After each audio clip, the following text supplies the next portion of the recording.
Hello, it's Richard and James here, back from Eurovision Ireland, and we've just witnessed Iceland, Estonia and Portugal. Witness, survive, however you want to say it. It's been an interesting afternoon, put it that way. Should we start with Iceland?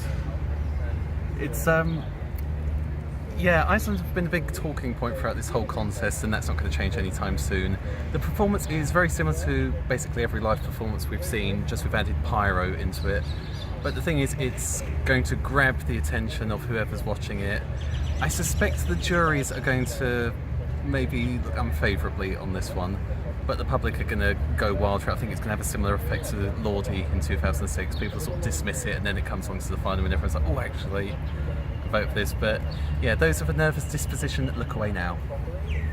I'm not a fan of it, and I've made that known. However, I can appreciate it for what it is. Like James said, juries are probably going to struggle with it. If it makes the final and people watch it for the first time on Saturday night, I also think Lowe's viewers might be a bit confused, but who knows what's going to happen. Right, should we move on to Estonia?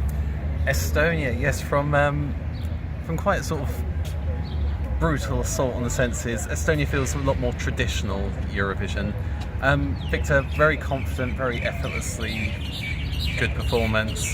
A few technical problems we had during this CGI segment of his run through, but he seemed to cope with them. We weren't sure at the end if he was maybe best pleased with the results of his run through, but we think he did a great job. My one concern for Estonia is what it's coming between. With Iceland before it and Portugal after it, I think it may stand out because it is a more traditional performance. On the other hand, it may get lost entirely. I don't know. I'd like to see Estonia back in the final. So, what do you think? I think Estonia could make the final because, let's face it, it's stuck between the sublime and the ridiculous. It is. it will stand out. I did feel for Victor in his rehearsal because it was obvious he wasn't happy at the end, but I think because they wasted so much time doing that 30-minute stint trying to film the CGI effect that will appear on the television screen rather than our screens or people standing in the arena. So you could tell he was unhappy, but vocally he was brilliant. I think he was just unhappy because he was messed about more than what he wanted to do, if that makes sense. It does, and I was saying something else in the press room. When you're passionate about something, and let's face it, everyone here spent a lot of time, crafting their performances and envisioning what they're going to be. So when you get somewhere and it doesn't quite hit the mark, of course you're going to be slightly annoyed.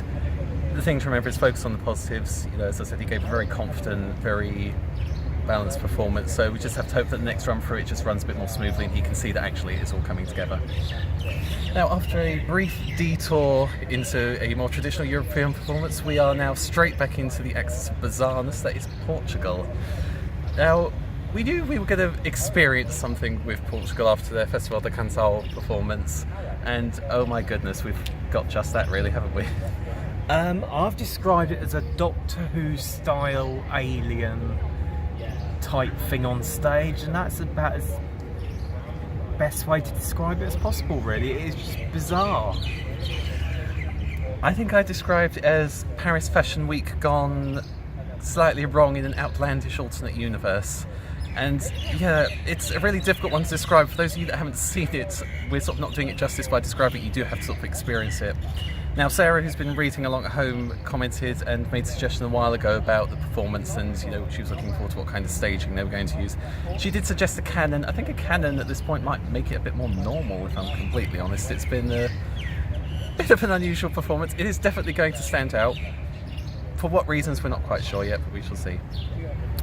So that's those three countries we've got this afternoon: Greece and San Marino, for my unsubtle tributes to San Marino's flag.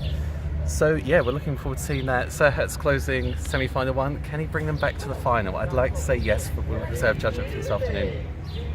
Yep, so we'll see you later. Bye. Bye everyone.